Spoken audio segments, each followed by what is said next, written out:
Bueno, hola, buenas tardes. Bienvenidas.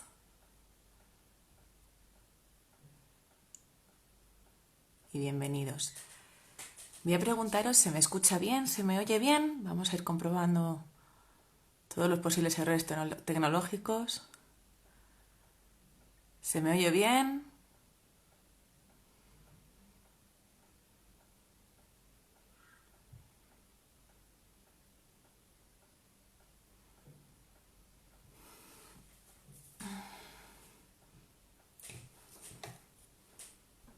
Ok, muchas gracias, José.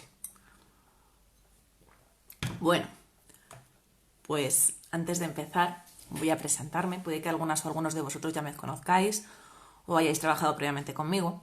Mi nombre es Patricia y soy la directora del Centro de Psicología Satori aquí en Torrejón de Ardoz.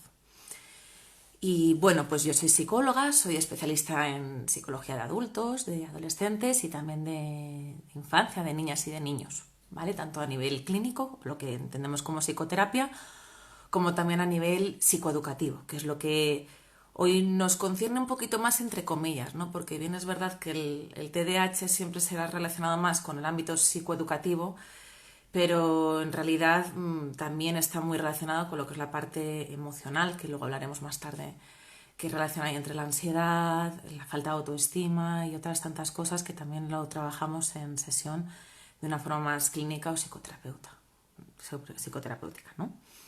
Así que bueno, el motivo del directo de hoy es porque llevaba mucho tiempo gente pidiéndome, haciendo solicitudes de volver a actualizar un poco lo que es el ámbito del TDAH. Y bueno, creo que ahora además que empieza el curso es un buen momento para ponernos un poco al día de eso, ¿no? Entonces, bueno, la idea sería ir contestando si queréis vuestras preguntas, aunque algunos temas los voy a lanzar yo también a ver qué os parece, qué opináis. Y de hecho lancé una encuesta empezando a preguntar una de las preguntas que más me hacen habitualmente, ¿no? ¿Esto es de verdad? ¿Esto ocurre o esto es un poco moda habitualmente?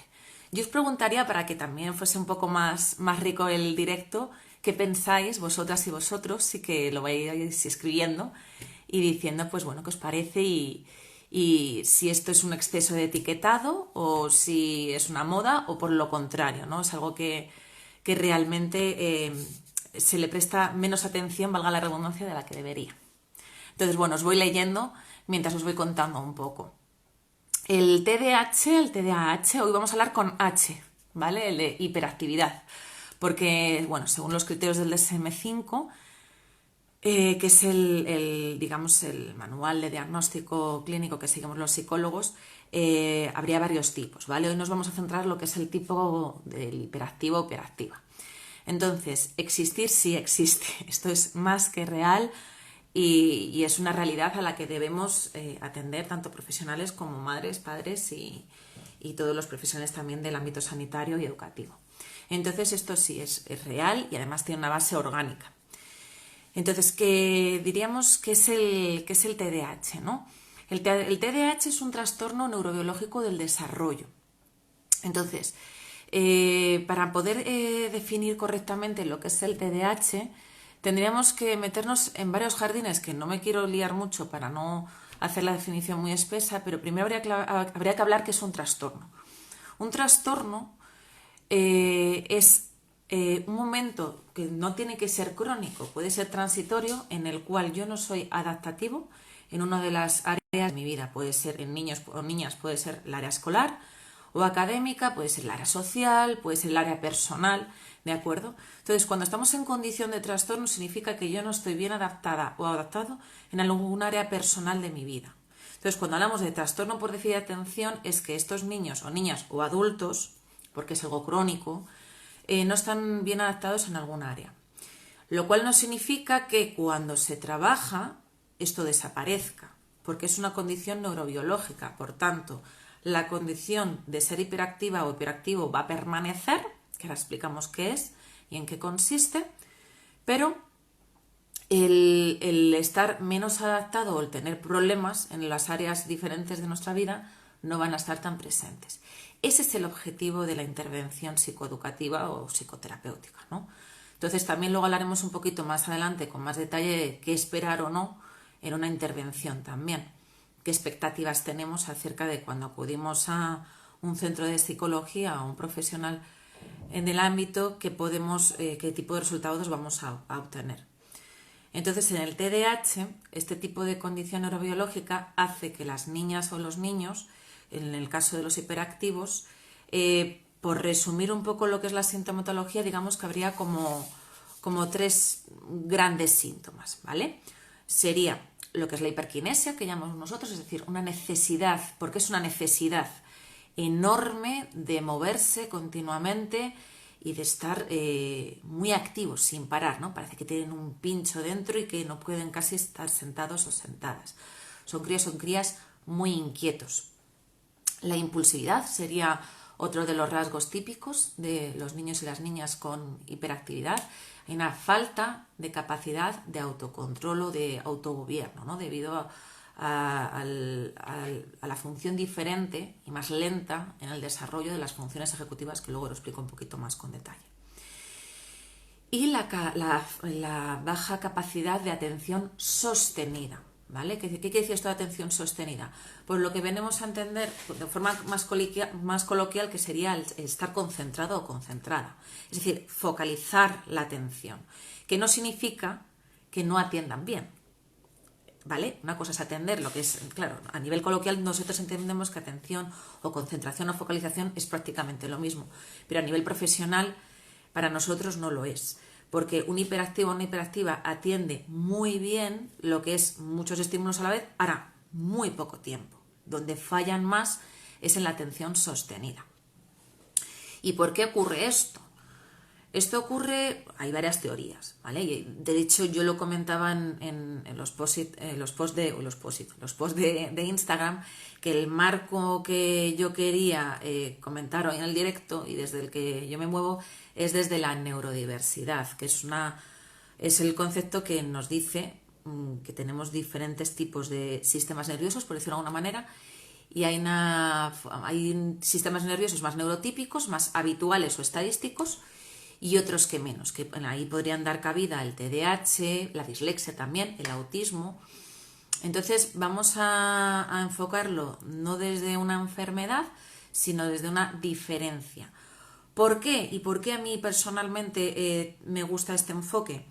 Porque, bueno, yo no soy historiadora, pero si bien sabéis, hemos estado muchos años en la prehistoria, en lo que es la actualidad, ¿no? Lo que es la edad moderna, por decirlo de alguna manera, es mucho más corta en el ser humano. Entonces nosotros heredamos todavía patrones. Se me ha parado. Bueno, continúo.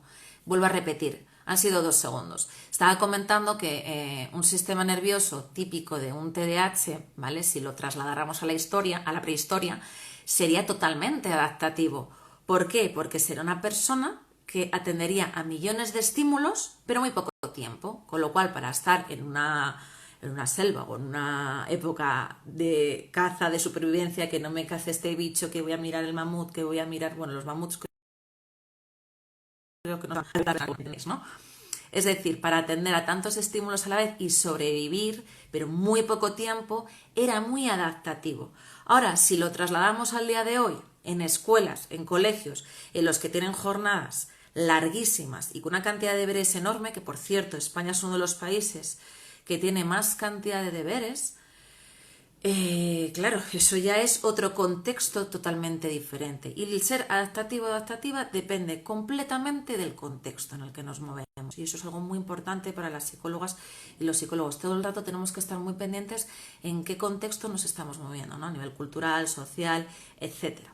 Entonces, un niño o una niña que tenga que atender tanta cantidad de horas en un solo foco, ¿vale? De atención o de estímulo, como puede ser seguir la explicación de matemáticas en clase estando sentado, lo matas, ¿vale?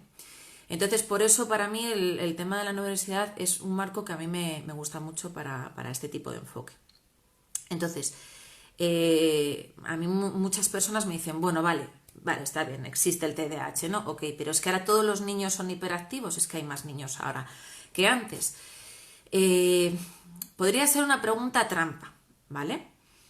No es que haya más niños que antes, en una parte ¿vale? Ahora vuelvo a explicar, voy a volver al concepto de trastorno, porque lo que antiguamente se llamaba niño muy inquieto o movido, pues ahora se está empezando a ver criterios diagnósticos que corresponden con esto. Pero esto no significa que todas las niñas o niños que sean movidos tienen TDAH. Hacen falta más factores, ¿no? Pero también es verdad que por el contexto en el que ahora tenemos las jornadas de los colegios, de hecho antiguamente seguramente muchos y muchas os recordaréis que teníamos jornadas partidas, ¿no? En el colegio. Y ahora además cada vez los críos tienen más y las crías tienen más extraescolares y jornadas más largas. Y también la forma de socializar de las niñas y de los niños hoy en día cada vez es con menos movimiento. Es decir, juego la Play online con mis amigos y con mis amigas. O whatsappeo desde casa o me meto en Instagram. Entonces todo eso también hace que estén menos autorregulados, porque ellos se autorregulan con el movimiento, que ahora lo explicaré un poquito más a fondo, entre otras cosas. Entonces, que haya más o menos, no es tanto que se transformen los niños, porque estamos hablando que es una condición neurobiológica, pero sí que hay más condiciones de trastorno, es decir, de menos adaptación, porque si yo estoy tantas horas y no puedo autorregular, ¿vale? A través de este movimiento que me está pidiendo mi sistema nervioso, voy a estar más nervioso, más ansioso, voy a tener más problemas en el cole, me van a castigar más veces y entonces va a haber condición de trastorno como tal. Entonces, respecto a que haya más o haya menos, no es tanto que haya más o haya menos, sino que hay más condiciones de trastorno y es verdad que ahora se diagnostica de otra manera y tenemos más información que antes porque las pruebas de imagen nos están empezando ya a dar mucha más información desde hace ya unos cuantos años, ¿no? De que estos cerebros funcionan de otra manera. Más cosas interesantes que poder ir comentando respecto al tema de cómo funcionan los niños y las niñas hiperactivos. Lo que hace que se muevan tanto, como estaba comentando antes, a través de la hiperquinesia, es a través de su propia autorregulación, ¿no? La gran dificultad que tienen ellos es a través de las funciones ejecutivas que decimos los psicólogos. ¿Y qué son las funciones ejecutivas? Son unas funciones cognitivas superiores que consistirían en varios tipos, ¿vale? Sería la organización, la planificación, la toma de decisiones, el autocontrol, ¿vale? La monitorización, es decir, fijarnos si estamos cometiendo un error durante alguna tarea. Y creo que no me he dejado ninguna más. No me he dejado ninguna más. Y todo ello se va desarrollando a lo largo de los años.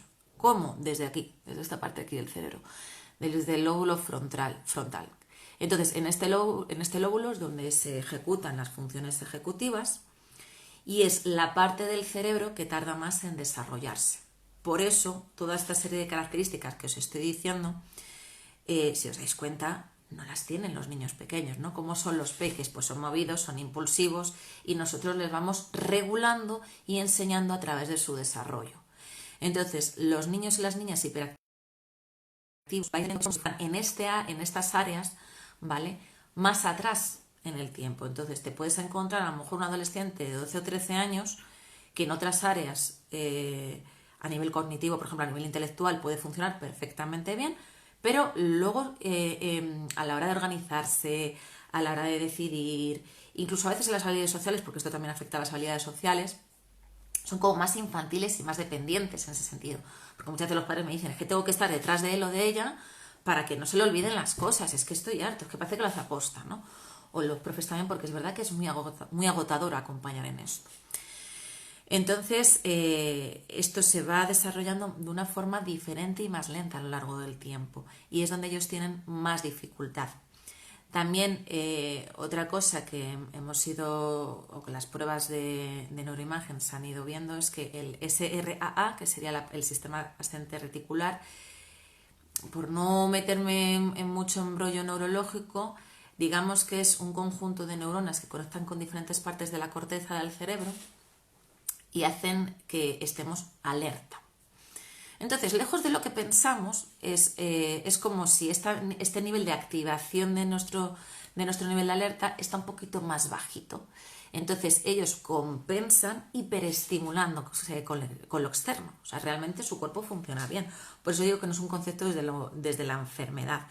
Sí que es desde lo no adaptativo, porque tampoco vamos a irnos al otro polo y decir que esto es maravilloso y estupendo todo, porque entonces será una negación de lo que está sufriendo ese niño o esa niña, ¿vale? Entonces, estas son las causas biológicas, con lo cual son orgánicas, por las que ellos sufren este tipo de impulsos. Entonces, sobre todo, lo más difícil de sobrellevar es esta parte tan impulsiva, porque es que es como si no hubiera filtro.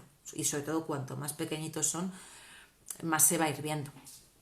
La dificultad de esto es que hay que hacer una buena evaluación, que ahora nos podemos meter también en el jardín o en el melón de la evaluación.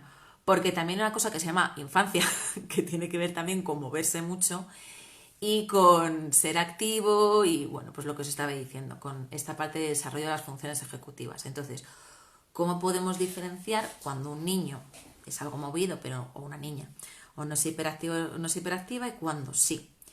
Vale, pues nosotros tenemos una serie de criterios diagnósticos y, bueno, lo primero que sí que os diría sería hacer una evaluación en condiciones, ¿vale? Eso por descontado. Pero bueno, para daros una serie de claves o de pinceladas, se va viendo a lo largo del tiempo. Es decir, podéis ir viendo, si tenéis duda acerca de si tenéis vuestros hijos, vuestras hijas, o algún familiar, o algún peque, o algún adulto, porque obviamente, como os he dicho, es crónico, ¿no?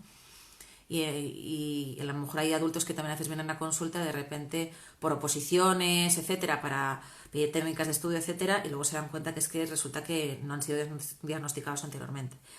Entonces, esto viene ocurriendo desde que son muy pequeños, pero claro, en un peque de 3 años, diferenciarlo con el resto, que sea movido, que sea impulsivo, es que es propio de esta edad, porque todavía no están las funciones ejecutivas, son muy lentas en desarrollarse, ¿no? Entonces, al añito 2 empieza a ver ciertos esbozos muy básicos que son prácticamente como poner todo el foco de atención, pues, por ejemplo, en aprender a andar, en los primeros pasos de la marcha, ¿no? Luego con el lenguaje.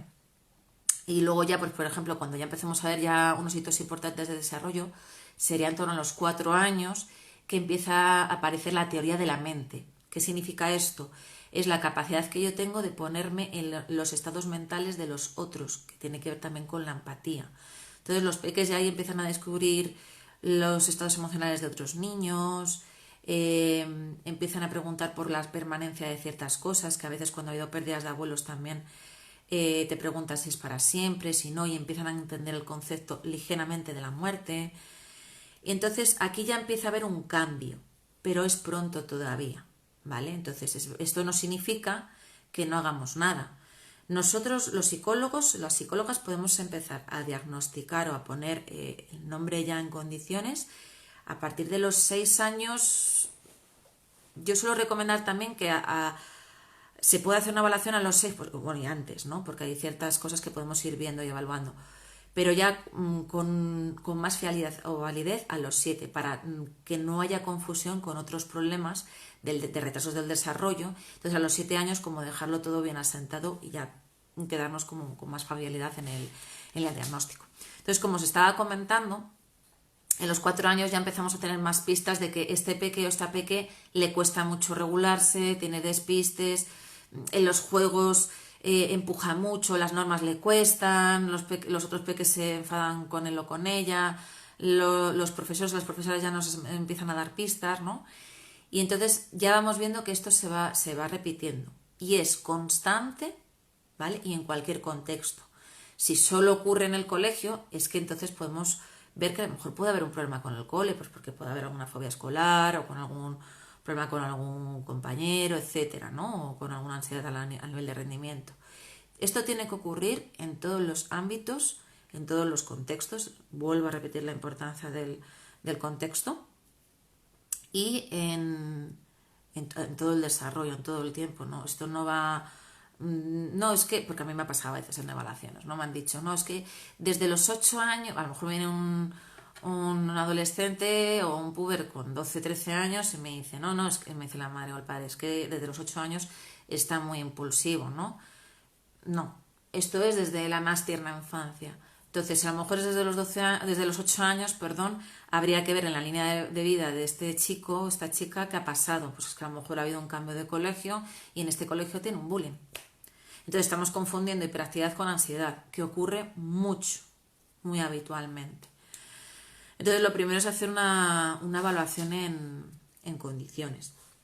Y el diagnóstico diferencial lo que nos ayuda es ver la historia de desarrollo del niño o de la niña y ver qué ocurre en todos los contextos, en todas las situaciones y ha permanecido siempre. O sea, es algo, una característica propia de este niño o de esta niña. ¿Vale? Entonces recordar que tiene que ver con la atención sostenida o la concentración o la focalización, con la impulsividad, ¿vale? Y con la hiperquinesia. Entonces estos serían un poco los grandes rasgos. ¿Cómo lo podemos ver con ejemplos prácticos? Pues con el clásico ejemplo, ¿no? De se dejan la chaqueta, la agenda nunca la apuntan, los deberes, incapacidad de organización, deberes hechos a medias. El otro día publiqué un post que también me pasa mucho a menudo, ¿no? Son críos que muchas veces suspenden no por falta de capacidad, sino por despistes. Entonces te dejan preguntas de examen contestadas a la mitad, o el examen por detrás tenía el resto de las preguntas, no lo han visto, entonces van perdiendo puntos. Y poneros en su lugar. Imaginaos que a lo largo de toda vuestra infancia vais no sabiendo lo que os ocurre, no tenéis la capacidad de controlar cuándo os vais a despistar o a desconectar del foco atencional y cuándo vais a tener un despiste. O sea, la sensación de indefensión es absoluta. Y mientras tanto, de fondo, es que no lo haces bien, es que jolín, qué vago, es que no paras quieto, es que todo le va molestando, ¿no? Y una, y otra, y otra. Esto va meñando. Entonces, bueno, tenemos una cosa, lo que son los indicadores propios del TDAH, pero luego hay otras cosas respecto a la comorbilidad, que es la falta de autoestima, la ansiedad y un montón de dificultades y muchas veces en las habilidades sociales. Entonces, perdonad que creo que tengo aquí una solicitud. Vale.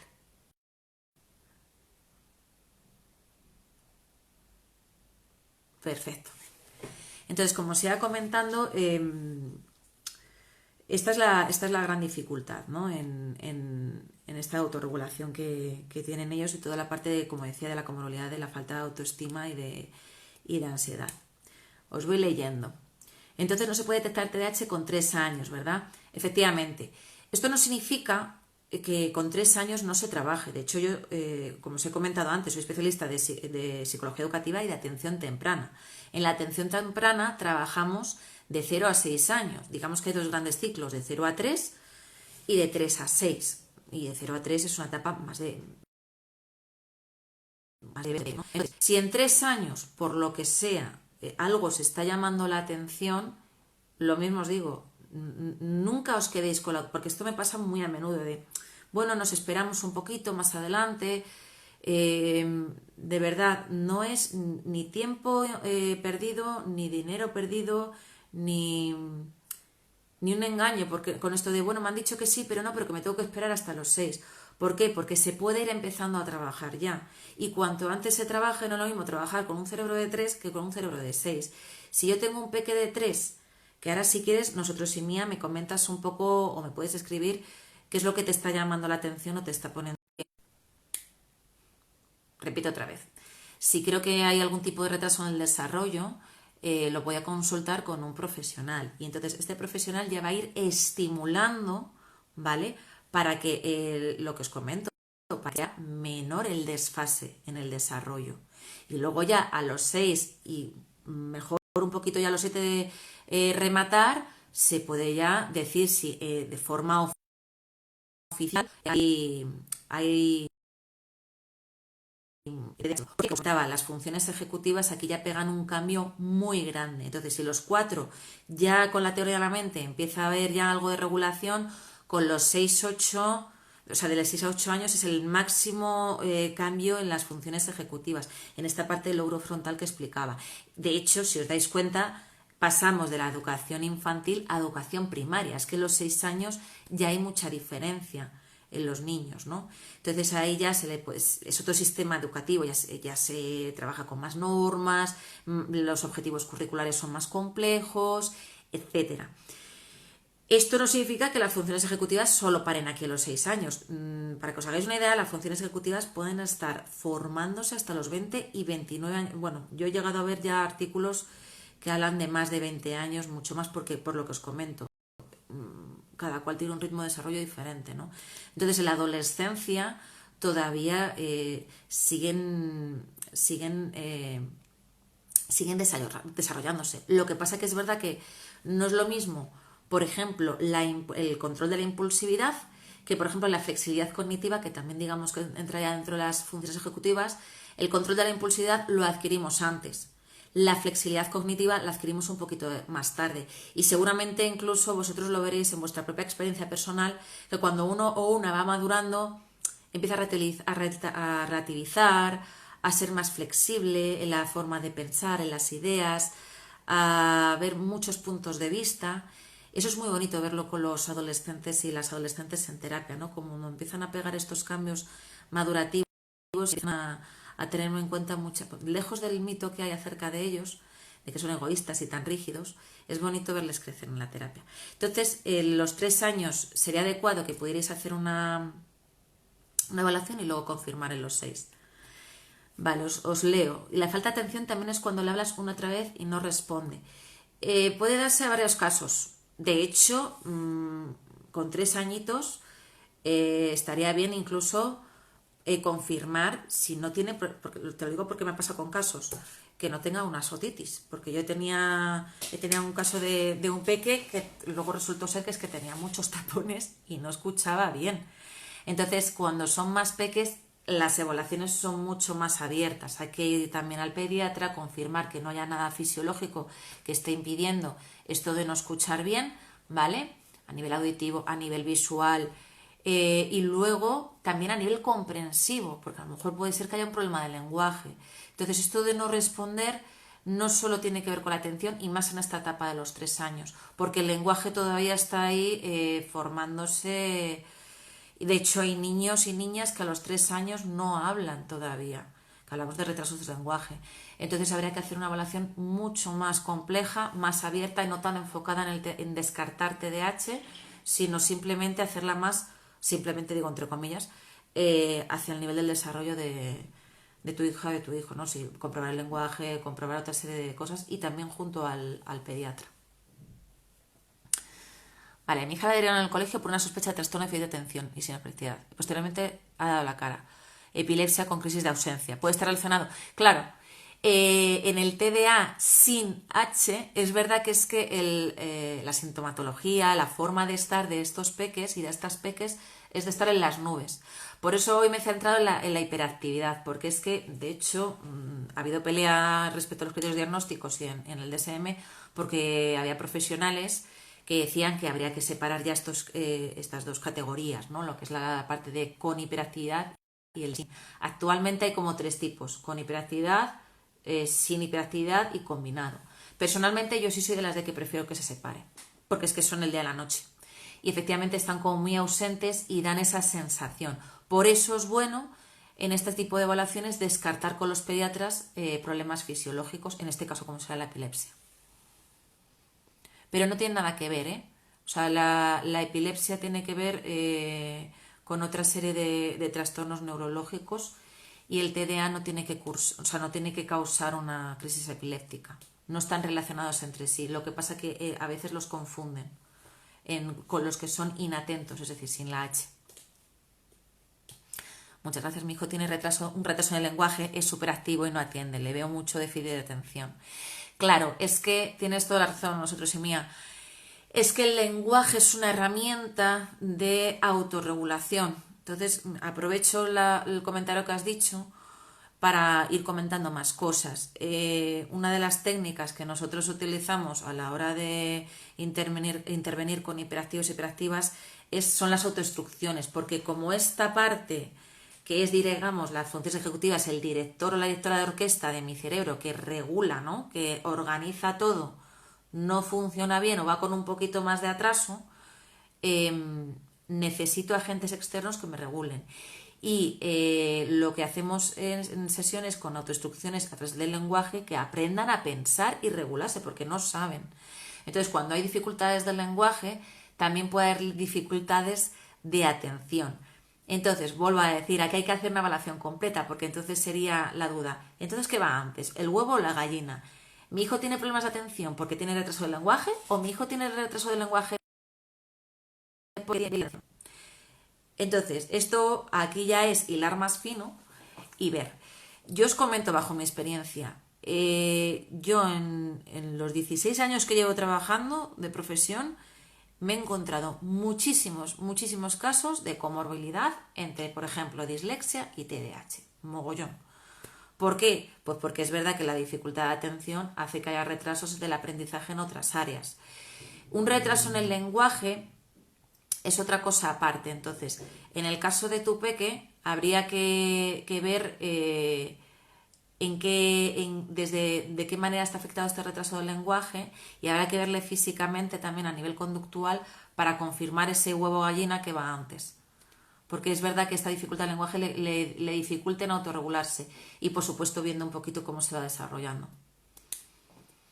¿Puede haber niños con dislexia? Efectivamente. Sí, sí. De hecho, yo he tenido la gran suerte de trabajar con grandes logopedas, con compañeras que lo comentábamos, decíamos, es que, y vamos, y trabajar en equipo, ¿no? Veamos que se daba mucho. Entonces, en la dislexia, que podemos hacer otro directo otro día y comentar un poquito, las vías que pueden estar afectadas pueden ser la vía más semántica hacia los significados, o la fonético-fonológica, más a nivel de audición, ¿no?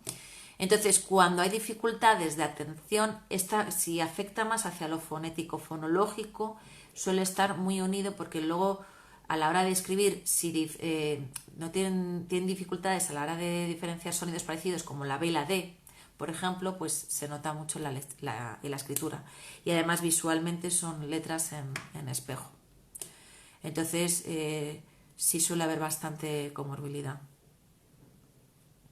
Más cositas, está muy interesante todo lo que vais comentando.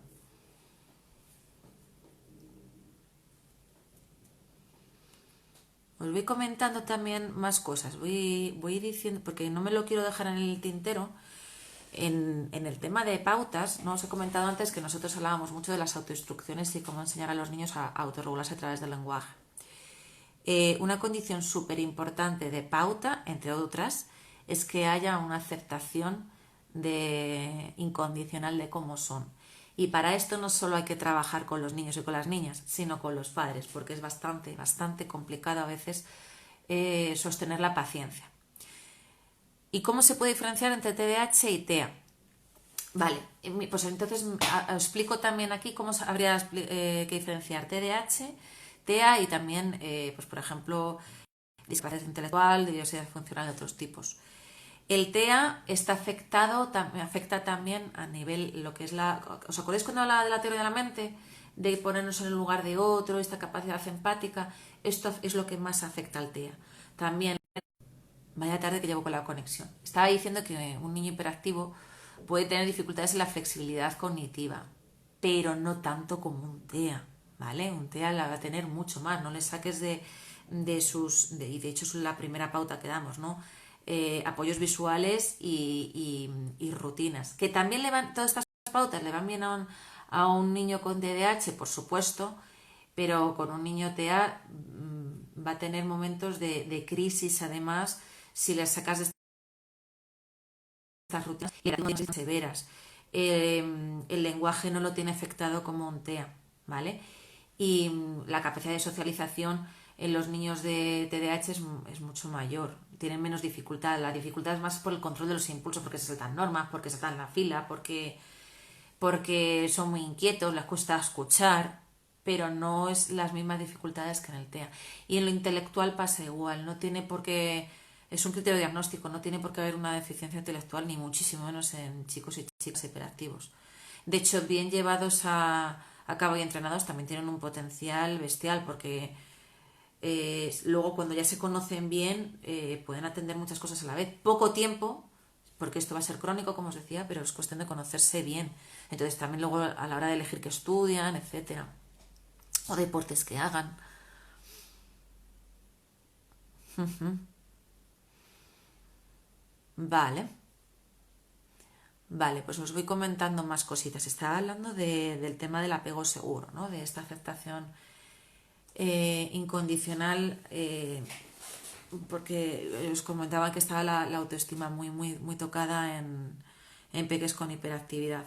Entonces, la mejor forma del trabajo es la coordinación con el centro educativo y con los padres y las madres. Por ejemplo, a la hora de mandar los deberes, una adaptación metodológica que suele ir muy bien es, por ejemplo, que no tengan que copiar enunciados, ¿no?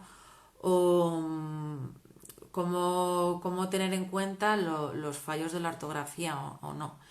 Entonces, toda esta serie de adaptaciones son más metodológicas enfocadas hacia el cole, y cuando las enfocamos más hacia madres y padres, tienen que ver con el establecer rutinas y el entender este tipo de despistes. Consejos a los padres para afrontar un trastorno de estas características a la hora de trabajar con ellos, tipo de terapias, etcétera. Vale, vale. Entonces, pues efectivamente, lo que te contaba, nosotros en mía. Eh, estaría, por una parte, la terapia psicológica, ¿vale? Lo que es la psicoterapia. Y luego estaría, aparte, el tema de trabajo con neurólogo, neuropediatra, etcétera. Entonces, hay niños y niñas que algunos están medicados, otros no. Eso es una decisión que forma parte del neurólogo, neuróloga, neuropediatra o psiquiatra, ¿vale? Y de la familia. Yo veo casos que sí que les va muy bien la medicación y hay otros casos que no les ha ido tan bien, y luego por el tema de efectos secundarios sí o no, aunque es verdad que las medicaciones actuales cada vez están mucho más mejoradas. Lo que sí que es verdad es que solo medicación no nos vale, porque los niños tienen que aprender a pensar y a autorregularse. Entonces, momento estrés, ya no puedo más, es que se le han perdido 3 cazadoras, por ejemplo, en lo que va de año, sí, y se van a perder más. Entonces, pautas serían, pues, la primera es, pues, por ejemplo, no te gastes un pastón en la mejor cazadora del mundo, porque es verdad que la puede seguir perdiendo. Y como bajar un poco el nivel, ¿no? No solo de exigencia hacia tu hijo o hija, sino a ti como padre o madre a nivel de control, de ir a horarios, cargaros menos de actividades en el día y ir paso por paso. Entonces, por ejemplo, que a mí una cosa que me preguntan mucho los padres es el momento de desayuno y llegar tarde al colegio. Pauta número 1, levantaros 1 hora antes, porque es que vais a tardar 3 horas más hasta que se despista, hasta que hay que ir detrás de él. Y esta frase sí es real, hay que ir detrás de ellos, porque como no tienen esta autorregulación, nosotros digamos que somos la función ejecutiva externa, ¿no? Que les vamos autorregulando. Evidentemente no es lo mismo con un chico de 14 años que con un peque de 7, ¿vale? Pero nosotros tenemos que estar regulando esa parte. Entonces, es verdad que las rutinas, perdón, las rutinas y la estabilidad ayudan mucho. ¿Por qué? Porque cuanto más se repita algo, lo haces de forma más automática y tienes menos posibilidades de tener un despiste. Si siempre lo haces todo de la misma manera, es menos difícil. Ayudarles con las agendas, con alarmas, con el control del tiempo, por cierto, que es algo súper importante. Tenéis un montón de aplicaciones, podéis comprar relojes de arena, por ejemplo, porque necesitan un control externo del tiempo físico, no vale un relojito cualquiera. Podéis comprar relojes de arena en el chino o en cualquier tienda, ¿vale? Hay algunos especiales para TDAH, pero uno de arena también normal os puede valer. Pero también hay aplicaciones que ahora las podéis descargar que tienen todos los tipos de relojes de arena con 1 minuto, 5, 10, y ellos tienen que entender cuánto tiempo disponen para cada actividad, por ejemplo. Entonces esa pauta es súper importante, el manejo del tiempo. Y luego, aparte la aceptación, como hemos dicho, el manejo de los tiempos, no cargar los días de actividades, los cambios y las mejoras. Pues por ejemplo, si yo quiero que no deje las zapatillas tiradas en el suelo, pues voy a trabajar eso durante las zapatillas y el llegar al cole a tiempo, pero no puedo pedir cambiar las zapatillas, llegar a tiempo por la mañana al cole, que se haga la mochila, que haga los deberes en la agenda. No, porque no es que es imposible, os vais a frustrar vosotros el crío y no va a funcionar. Entonces los cambios hay que hacerlos poco a poco. Y luego aquí ya entraría tema de refuerzos y castigos, que también es otra cosa aparte para comentaros. Si una persona no fue diagnosticada de niño y llega a su adultez, ¿puede tratarse? Por supuesto. Sí, de hecho vienen, sobre todo a mí me vienen a consulta con el tema de las oposiciones, ¿no? Cuando vuelve a tocar estudiar y ya hay un amargo recuerdo de la infancia, de lo duro que era estudiar, pero quieren, suele ser un momento habitual en el que vienen a consulta y se diagnostican adultos que habían pasado desapercibidos anteriormente, ¿no? Porque había menos información. Entonces, sigue siendo un entrenamiento, ¿vale? Por una parte, entrenamos lo que es la atención y el foco, y por otra parte entrenamos la autorregulación. En un adulto, por ejemplo, en el ejemplo que yo decía de los adultos que están opositando, lo que se trabaja mucho es la planificación. Entonces tienen que tener un régimen militar, porque a lo mejor ellos no eran conscientes de esa necesidad de orden que ahora sí que necesitan y que es real para ellos, ¿no? Y luego también hay técnicas ya concretas, pues por ejemplo, si hablamos del ejemplo de estudiar, ya de técnicas de estudio de cómo mantener el foco durante la lectura, no perderse mientras estoy leyendo, extraer el significado, porque la memoria operativa está afectada, ¿no? Es como la memoria de trabajo mientras están concentrándose, es mejor, ¿vale? Entonces, sí, se puede tratar. Los adultos principalmente nos centramos en la organización y la planificación. Los niños con TDAH van a clases normales o clases de apoyo especiales. No hace falta, no hay tanto de eso, o sea, no estarían dentro de lo que es no están en lo que es el criterio de ACNES, ¿no? Que son 2 años o más de desfase. Vamos, yo los que me he ido encontrando a lo largo de mi experiencia tienen desfase, pero no como para que tenga que haber adaptaciones curriculares. Entonces me explico. Entonces nosotros podemos tener adaptaciones metodológicas o curriculares. Las curriculares es en las que hay peques que tienen 2 años o más de desfase respecto a su curso académico en edad, y hay que modificarles los contenidos, ¿vale? De lo que van a aprender. Y en los TDAH, como no está afectada la parte intelectual, normalmente lo que hacemos es proponer. Y luego también pueden haber, en el caso de la Comunidad de Madrid, que evaluaciones del equipo de orientación, también adaptaciones metodológicas. Entonces, las adaptaciones metodológicas son estar en primera fila, poder, por ejemplo, en las preguntas del examen, como puse en el post, hacerlas separadas para que no se despisten. La cuestión de la ortografía sí, ortografía no, por ejemplo. Entonces, son adaptaciones metodológicas, por tanto, están con sus compañeros y pueden tener apoyo a lo mejor de PTs, de pedagogos terapéuticos en el cole, que a lo mejor les saquen en alguna clase que vayan más retraso, pero llevan el retraso por la dificultad atencional, pero siguen yendo con el resto del alumnado. ¿Qué hace si el colegio no abre protocolo y no le hace las medidas adaptativas, aún llevándoles los informes de neurólogo y de psicólogo? Vale, este tipo de situaciones es verdad que crea bastante mal rollo. Normalmente yo lo suelo hacer es, hacemos evaluación, coordinamos con el colegio, hacemos informe y se llama protocolo. Que no, hacemos reunión con el cole y lo intentamos, lo proponemos. Reunión cole, padres, madres y equipo, ¿no? Que no hay manera y se está viendo que claramente hay una situación de TDAH, de desfase, que por lo menos que no ha habido una evaluación externa en el equipo de la OEP, en este caso la Comunidad de Madrid, se puede ir a inspección educativa, ¿vale? Se puede poner una queja. Hay áreas territoriales, entonces tienes la norte, sur, este y oeste. Nosotros en Torrejón de Ardoz nos corresponde a la este, y tú como madre o padre puedes poner una queja. Lo que pasa que, hombre, si puedes antes de todo eso intentar hablar con el centro, con la dirección, y siempre ir por la vía de la comunicación y de la buena relación, pues mejor. Que no hay manera, tú puedes pedir en la inspección que has pedido un protocolo y que has llevado un informe y que no le han evaluado.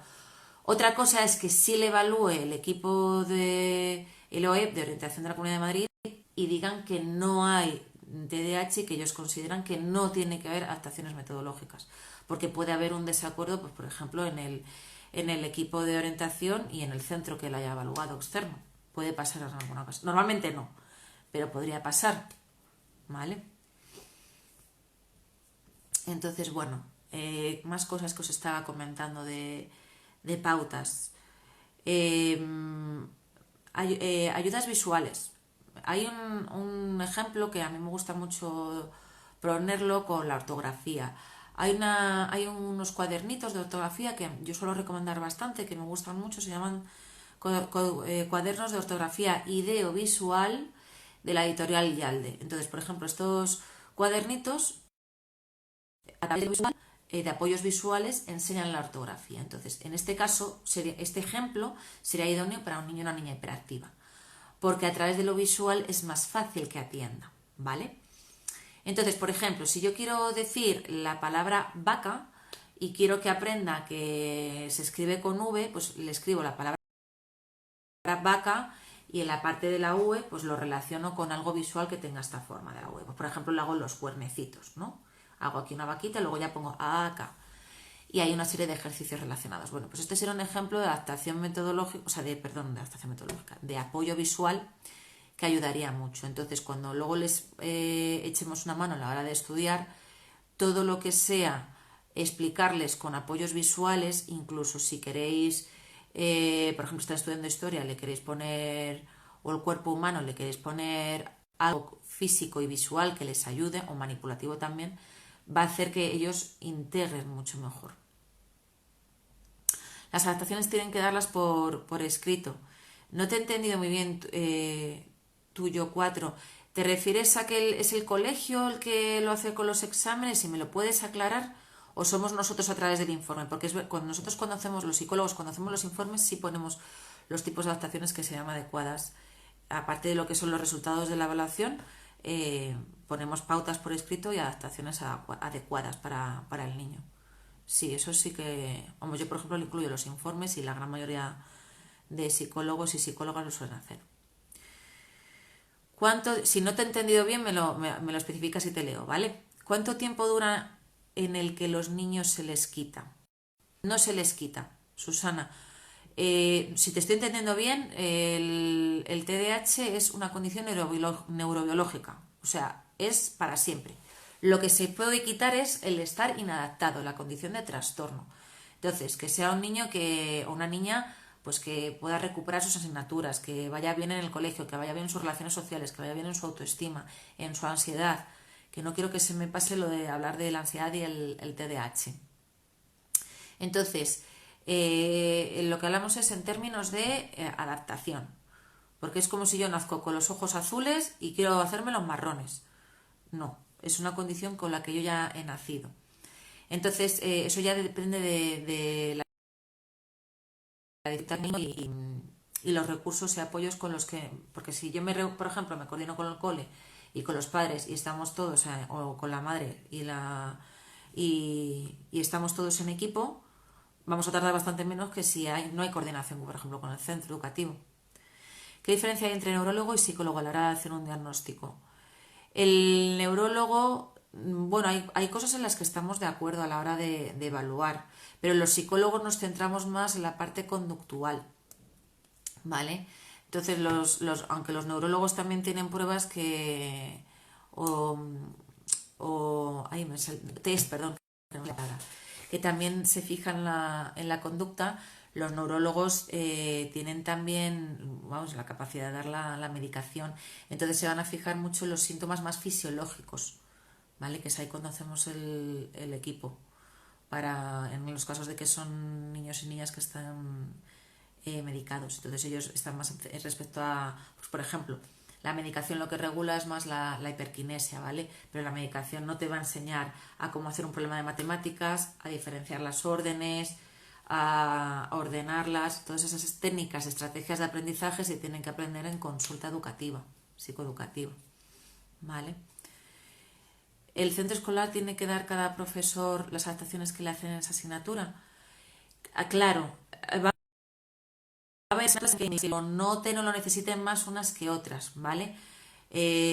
Por ejemplo, a lo mejor en asignaturas de tipo más manipulativas, pues pueden estar más a gusto, de una forma más tranquila, aunque depende del tipo de enseñanza o del estilo educativo que tenga la profe o el profe.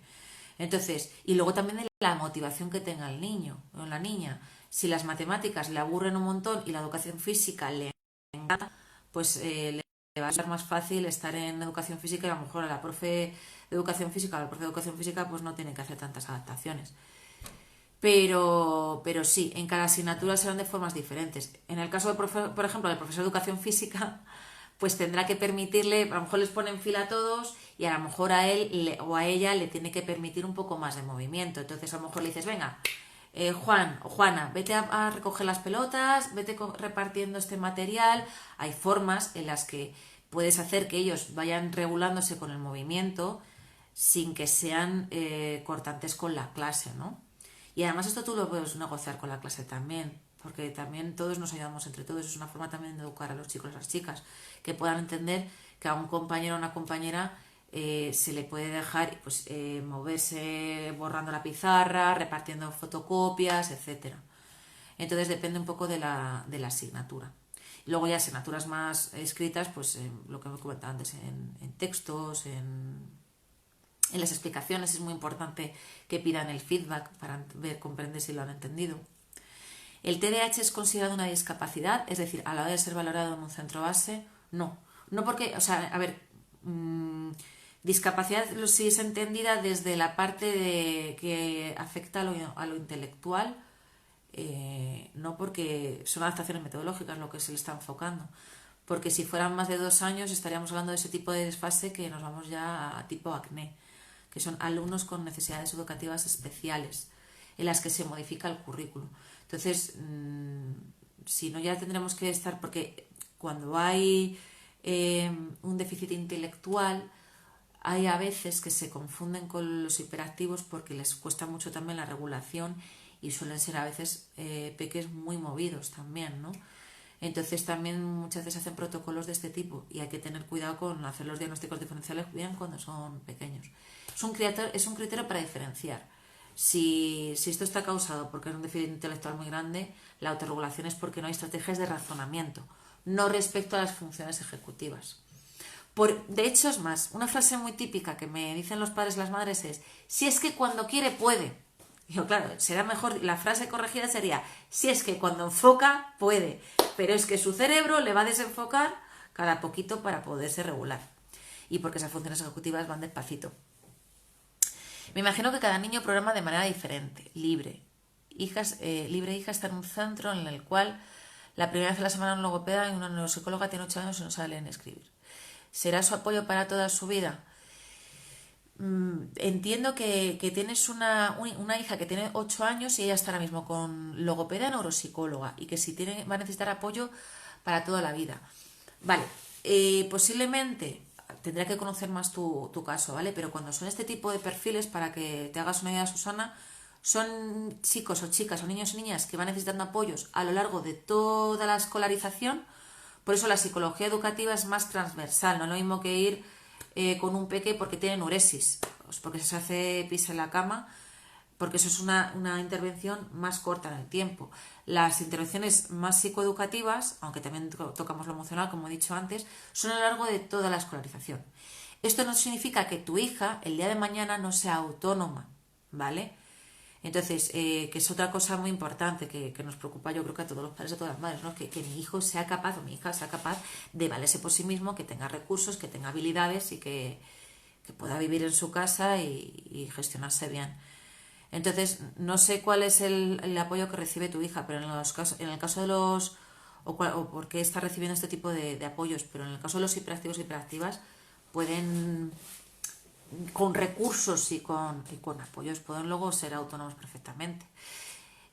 Los adultos que tienen más dificultades, adultos hiperactivos o hiperactivas me refiero, son adultos que en su adultez la mayor dificultad que tienen es que dicen que son un poco desastres. Es un poco desastre, es que me organizo fatal, es que no sé qué hacer, es que siempre no llego a tiempo a las cosas. Cuando me refiero a no llego a tiempo es en esta dificultad de planificación de funciones ejecutivas que yo me refiero. Entonces, tiene que ver con los recursos que le damos antes. Tú estás trabajando desde los 8 años. Eso no tiene nada que ver que alguien que empieza pues siendo adulto, que nunca es tarde, como he comentado antes. Vale. Bueno, pues voy comentando más cosas de pautas. Em, estaba comentando los apoyos visuales. En momento también órdenes e instrucciones para peques. En momento de fulanito recoge, el otro también lo ponía en un post, ¿no? Fulanito recoge los platos y mete las zapatillas en el zapatero. Y luego vete a lavarte los dientes que nos vamos a acostar ya. Tu hijo se ha quedado con una de las instrucciones. O las zapatillas, o las vajillas, o acostarse, pero todas las, o ninguna. O todas a la vez no. Entonces las instrucciones son las órdenes de una en una. Primero, recoge las vajillas. Cuando ya recoge las vajillas, las zapatillas. Y cuando ya recoge las zapatillas, a lavarse los dientes y a acostar. Porque en esa memoria operativa que decía antes, se ha quedado con una de ellas. ¿Vale? Entonces, es importante y además intentar acostumbraros a siempre que os comuniquéis con ellos contacto visual, porque donde van los ojos va la atención. Entonces tenéis que enteraros de que os están escuchando, porque el déficit de atención no es solo a nivel, pues por ejemplo estoy leyendo algo y no me he enterado, también puede ser a nivel auditivo, o sea, es una percepción completa del todo, ¿no? Entonces si mi madre me está gritando, mi padre, desde la otra punta de la casa, va a ser más fácil de que no me entere que si viene delante y me lo dice. Que al principio parece más costoso, pero es que os vais a ahorrar 40 gritos de ir detrás a decirles que vayan a dejar las zapatillas en el zapatero. Me han dicho que tiene memoria a corto plazo, dificultad de aprendizaje. Me tienen que confirmar si tiene dislexia. Aún no me han confirmado, no lo tienen claro. Vale, pues por lo que tú estás diciendo apunta maneras a que lo que te comento. Sí que es adecuado que ella tenga esos apoyos a lo largo de su escolarización, pero no tiene por qué tener dificultades en los hábitos de autonomía, siempre y cuando no la sobreprotejáis mucho en casa, ¿vale? Es adecuado que, porque a veces sin querer, con esto de que tienen dificultades del aprendizaje, a veces les facilitamos mucho, ¿no? Entonces, entre encontrar el arte, entre no frustrarles y sobreexigirles, sabiendo lo que pueden hacer, pero tampoco sobreprotegerles, es complicado, pero es importante. Porque también si lo hacemos todo, por sí mismos, ¿no? Entonces, y autorregularse va a ser más complicado. Entonces esto afecta a lo que es a la dificultad del aprendizaje y a la autorregulación. Pero entrenándolo y con 8 años tiene buena pinta, ¿vale? Así que ánimo y a continuar a por ello. Más cosas. Hemos dicho instrucciones de uno a uno, apoyos visuales. Apoyos visuales también puede ser que en la cocina pongáis o apuntéis cosas que tienen que ir haciendo una agenda visual, ¿no? Que por eso a veces mucha gente la pregunta por el TEA y el TDAH, porque es que estos son recomendaciones también para TEA, pero es que nos valen a todo el mundo porque son las que mejor memorizamos e integramos. Cositas para la comprensión lectora. A veces cuando les ayudáis a hacer deberes en casa, una cosa interesante, pues por ejemplo, imaginaos que están con conocimiento del medio y están haciendo el típico ejercicio de, yo qué sé, pues están aprendiendo el sistema digestivo y tienen que buscar la información en el texto. A veces está, o un texto narrativo de comprensión lectora, con sus preguntas. A veces puede estar bien que lo hagan al revés, en algunos casos, ¿vale? Eso ya luego depende del peque, el nivel de comprensión, pero bueno, yo os voy diciendo pautas que voy ofreciendo en sesión. A veces está muy bien que lean primero el texto para que se vayan quedando con alguna idea, luego lean las preguntas. Si yo me estoy leyendo, por ejemplo, el texto de Caperucita Roja iba a casa de su abuela a llevarle ta ta ta ta ta ta ta ta, y luego ya me leo las preguntas, ¿vale? Yo ya voy a ir con algo de información residual, de tal manera que cuando luego otra vez una segunda lectura vaya a buscar la información, ya voy a ir predispuesta porque ya cuando mi pregunta, pues por ejemplo me dice la pregunta, ¿a quién no hizo caso Caperucita cuando se encontró con el lobo? Yo ya más o menos tengo una idea previa y voy a buscar más o menos en el párrafo y va a ser más fácil y me voy a cansar menos a la hora de buscar esa respuesta, ¿no? Entonces a veces está bien que primero lean el texto, que lean las preguntas y luego el texto, que lo he dicho al revés. Gracias, Susana. pues ir preguntando más cosas, porque es que de verdad es muchísimo más enriquecedor escucharos a vosotras, a vosotros, las preguntas que vais haciendo. Siempre hay algo que se puede ir aportando. Una pregunta muy típica que me hacen también es, ¿mejora con aunque es algo crónico o neurobiológico, como he dicho antes, si mejora con la edad? Entonces, a ver, sí, las funciones ejecutivas, como hemos dicho, se van formando a lo largo de los años en la parte del cerebro que tarda más en desarrollarse, y si las vamos entrenando, sí. Pero si no ha habido entrenamiento previo, por arte de magia solo, el TDAH al revés empeora, ¿vale? Porque van acumulando lo que he dicho, machaque de cole, de casa, de a veces de amigos, de amigas, pueden tener problemas de bullying también. Y luego, como os he comentado, como es un problema de mucho control de la impulsividad, la adolescencia es una etapa muy importante porque es un momento en el que conectan con sus primeros momentos de libertad, tienen primeras experiencias, y puede haber momentos de, pues, prueban el alcohol, prueban otro tipo de sustancias, y pueden tener dificultades a la hora de regular, o videojuegos o cualquier tipo de regulación, o el móvil, etcétera, para lo que he comentado, la autorregulación del control de los impulsos, ¿no? Entonces, si no hemos hecho nada antes y luego de repente viene la adolescencia con todo este tipo de cargas de responsabilidad, madurez y autonomía, no, eso no mejora por sí mismo ni por arte de magia. Entonces, mejora si hemos estado trabajando antes, pues como Susana, por ejemplo, está contando, ¿no? Que está con su peque trabajando desde los 8 años y luego vamos recogiendo resultados. Una persona TEA y con TDAH puede llegar a ser autónoma. Es que el TEA es un cajón desastre amplio. Tendría que ver a esa persona TEA, ¿vale? Porque hay personas autistas con un grado muy profundo, con un grado de dependencia alto, y hay personas TEA que tienen mucha autonomía. Es que a día de hoy el criterio de diagnóstico de TEA todavía es muy amplio.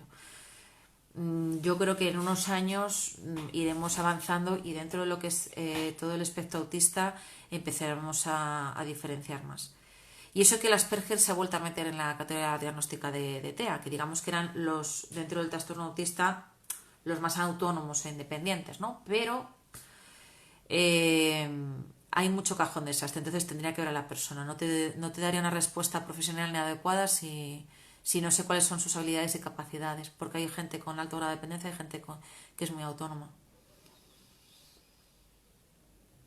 Vale, más cosas así interesantes. Afrontar, una cosa importante que me parece es, como madre o como padre, afrontar la frustración, ¿no? A veces el cansancio y el agotamiento de tener un hijo o una hija con hiperactividad. La dificultad de anticipar situaciones, ¿no? Porque como ellos no pueden anticipar cuando se van a despistar, pueden empezar a aprender a autorregularse más, y eso hace que haya menos despistes, menos desconexiones. Eh, si nosotros permitimos el movimiento de una forma controlada, por ejemplo, como profesores o profesoras, no se van a levantar en clase en un momento inadecuado. Si yo le estoy permitiendo que reparta fotocopias y que me ayude a borrar la pizarra, tengo más controlada la situación, pero aún así a veces es muy incontrolable.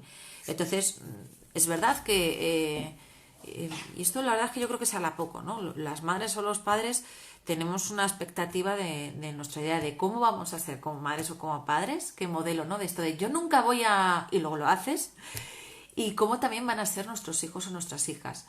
Entonces, es verdad que en el caso de niños y niñas hiperactivas, es un grado de diversidad menor, pero cuando también a veces lo trabajamos en otros grados de discapacidad más dependiente, se trabaja mucho el duelo del hijo esperado o la hija esperada, y la aceptación de la realidad, y quitar un poco de culpa a ese padre o a esa madre, ¿no? Pero es verdad que como el TDAH está un poco en tierra de nadie, ¿no? Porque es un trastorno, pero tampoco no es tan incapacitante, lógicamente, como otro tipo de diversidad funcional o de discapacidades, pues a veces hay cosas que pasan como muy por encima, ¿no? Entonces, sin más, también se podría decir, si yo quiero me encantaría que mi hijo estudiara un montón, y resulta que siempre voy a trancas y barrancas con él detrás de él para hacer los deberes. es importante también hacer una reflexión de cómo imaginaba yo mi maternidad o mi paternidad y cómo está siendo en la realidad, ¿no? Y desde ahí, cuanto más damos luz a lo que escondemos y no queremos o nos culpabiliza, mejor lo transitamos y mejor lo flexibilizamos. Entonces, a veces es muy bueno también hablar con otros padres y madres que tengan hijos, también con TDAH o con circunstancias parecidas a las nuestras, porque eso va a hacer que tengamos más paciencia a la hora de ese momento en el que se le vuelve a perder la cazadora, se vuelve a dejar el libro en el cole, viene con la agenda sin apuntar los deberes, cojamos aire y les ayudemos, porque ahí el castigo es inútil, ¿no? Es como si yo castigo a un niño ciego porque no ve. Digo, es que no ves. No, claro. De hecho, esto también sería otra cosa a comentar interesante hoy en el directo, ¿no? Me pasa muy a menudo que vienen los peques a sesión y vienen ya con la carita triste y digo, ¿qué ha pasado? Y dicen, nada, que ya me han puesto una nota en el cole, ¿no? Entonces, por supuesto, no quiero con esto generalizar a todo el profesorado, porque también he tenido el placer de trabajar con profes que se lo han currado un montón y de una forma brutal. Pero también he tenido la experiencia de profes constantemente y habiendo reunido y habiendo dado informe, habiendo sabido que este niño, esta niña es hiperactivo, día siguiente nota, no para de moverse en clase, no atiende. Claro, es que te decide atención. Vuelvo al ejemplo de antes. Si fuera un niño ciego o una niña ciega, no dirías, es que no ve. Entonces, ¿cuál es la alternativa a esto? Porque con la queja no hacemos nada, ¿no? Entender que yo tengo que ser el agente externo que regula a este niño. Pues sí, es que, y además, en realidad luego es un ahorro de energía, ¿no? Tengo que pedirle, tengo que preguntarle, ¿has apuntado los deberes? Venga, hacemos un refuerzo. ¿De qué manera es más fácil? ¿Con qué tipo de apoyos visuales podemos trabajar esto? Pero todo el rato él no atiende, es que se le olvida las cosas, es que se mueve, claro, es que si no, no sería hiperactivo, es lo que tiene, ¿no? Entonces, esta parte de aceptación parece que es fácil, pero no, ¿eh? Es un ratito largo también transitar esto. ¿Podrías comentar algo sobre el desarrollo de los lazos afectivos con TDAH a la hora de relacionarse con él o con ella? Y luego en la adolescencia en relación con el control de los impulsos y relaciones afectivas tóxicas. Súper interesante todo lo que estás diciendo. Mir y mir. Mir y mir. No veo nada ya de cerca. Voy por partes. Lo que estaba diciendo en las relaciones con ellos, lo más importante es la aceptación y bajarnos la exigencia. Va a haber mucho caos. Con esto de bajar la exigencia del control no es que haya descontrol en casa, sino al revés. Trabajar mucho las pautas de rutinas, pero a lo mejor lo que proponía antes, ¿no? En lugar de querer cambiar 40 cosas, ir de una en una. Entonces son niños y niñas que son más infantiles en estos hábitos de autonomía. Pues decía antes que era muy importante, ¿no? Irlos también trabajando. Ves que hay otros peques o niños o niñas que yo qué sé, van a entrenar, van a fútbol o van a voleibol o lo que sea, y la mochila ya se la hacen solos, no se les olvida, y nosotros tenemos que ir andando todavía detrás entrenando eso. Entonces, lo más importante es que haya una aceptación y se hable con el niño o con la niña de esto, ¿no? Bueno, cariño, tú tienes estas condiciones, ¿no? Entonces, a mí me gustaba mucho una metáfora un día que en un curso que di yo con Rafael Guerrero, un curso que dio él hizo una metáfora en la que decía que si el cerebro tuviera varias partes, ¿no? Nuestro sistema límbico, que es el emocional, si lo comparamos con el fútbol, serían Manuel del Bombo y todo el público animando, los jugadores serían más lo que es la corteza cerebral y el entrenador sería esta parte del lóbulo prefrontal que estábamos comentando. Entonces, estos chicos o chicas tienen el entrenador comiendo pipas en el banquillo. Entonces hay que entrenar, valga la redundancia, ese entrenador. Entonces tiene que ir otro entrenador externo, que somos nosotros, y asumirlo. Entonces es como que van a estar más infantiles en esas áreas. Y entonces, si yo sé que mi chaval adolescente de 13 en algunas cosas de autorregulación está como uno de 10, ya me adapto yo a él y voy a dejar de peleándome porque no le voy a poner una expectativa de 13 en ese aspecto, no en lo intelectual o en otras cosas. Y luego en lo que comentas de la adolescencia en relación al control de los impulsos y relaciones afectivas tóxicas, eso es importante porque si tú ya estás sembrando desde chiquititos a que empiezan a autorregularse con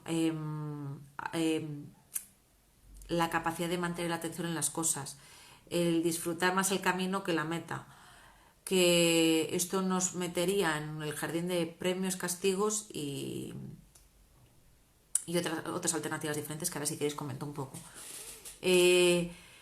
Si yo estoy constantemente en cada fase de desarrollo trabajando la parte de la impulsividad, van a llegar a la adolescencia más preparados. No tienen que empezar de cero, de repente controlar qué hacen en un botellón y no han sabido ni apuntar la agenda del colegio, ¿no?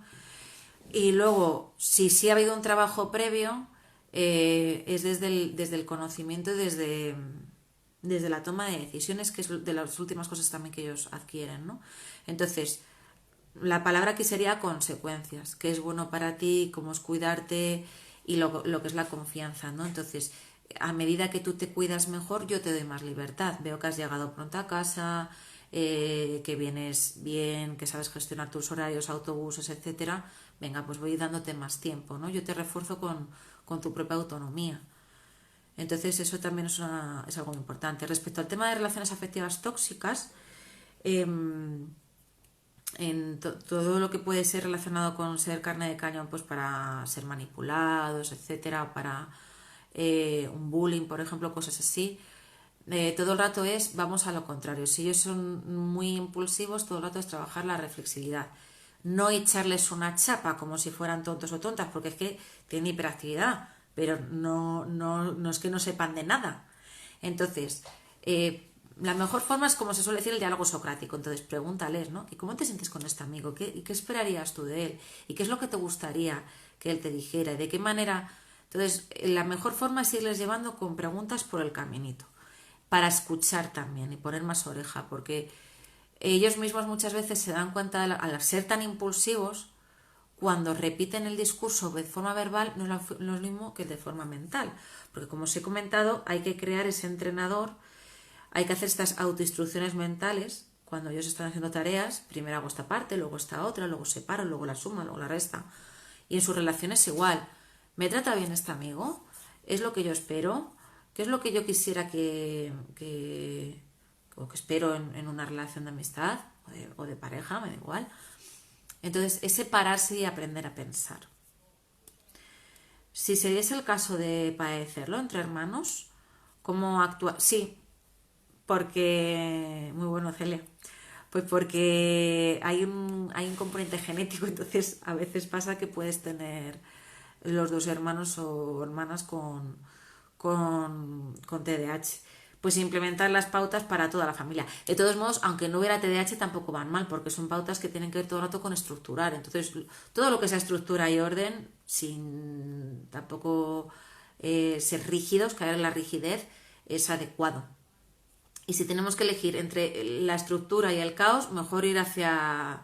Si tenemos que tener un ramalazo u otro, porque el término medio perfecto zen muchas veces no existe, somos seres humanos, mejor irnos hacia... Es mejor caminar desde la rigidez de la estructura que desde el caos. La estructura siempre da un poquito más de coherencia, ¿no?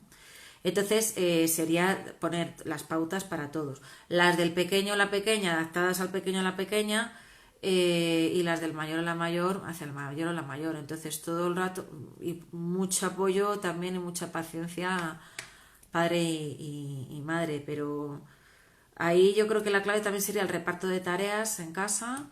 O si es por ejemplo, me pongo en el caso, imagínate una madre soltera o padre soltero, ¿no? Con dos criaturas con TDAH, pues ahí necesitaría también apoyos, familia, contratar personas, etcétera, y también repartir un poco.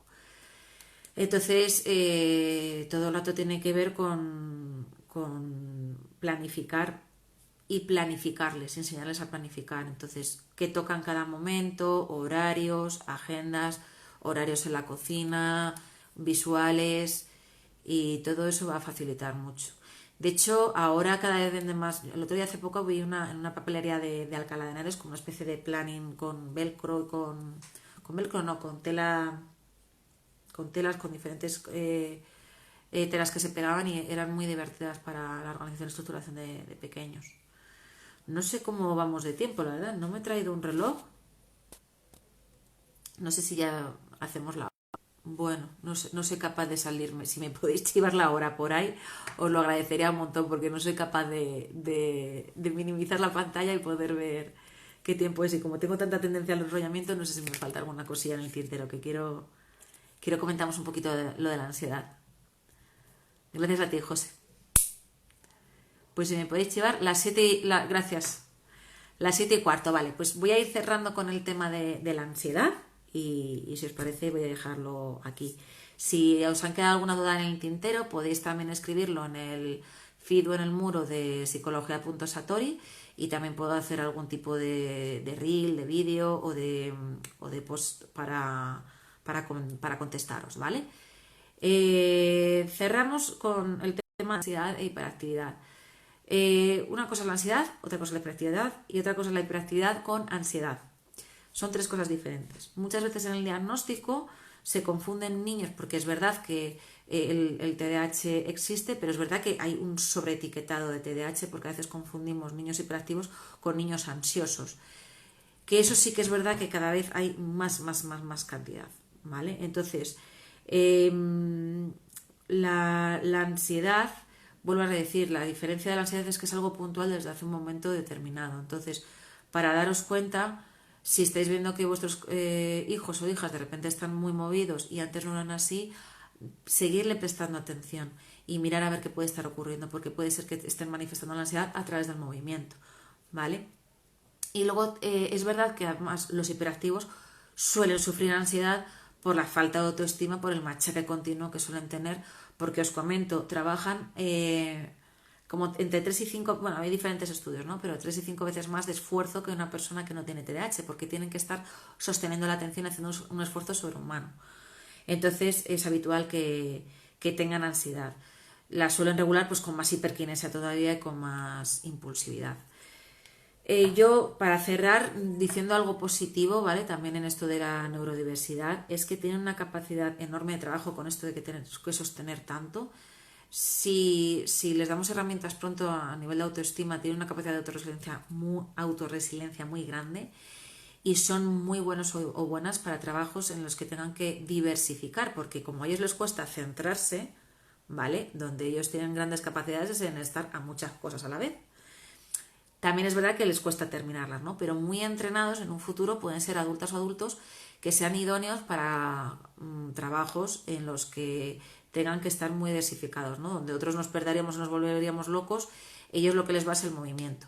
También es un consejo, una orientación de cara a que, bueno, elegir profesiones o estudios en los que nos tengan que estar muy parados. Así que bueno, ha sido un placer poder estar compartiendo este rato con vosotras y con vosotros. Gracias por toda vuestra participación y si os apetece hacer que hagamos otro directo de algún otro tema, escribidnos en psicología.satori y haremos otro directo encantadas. Un beso muy grande. Chao.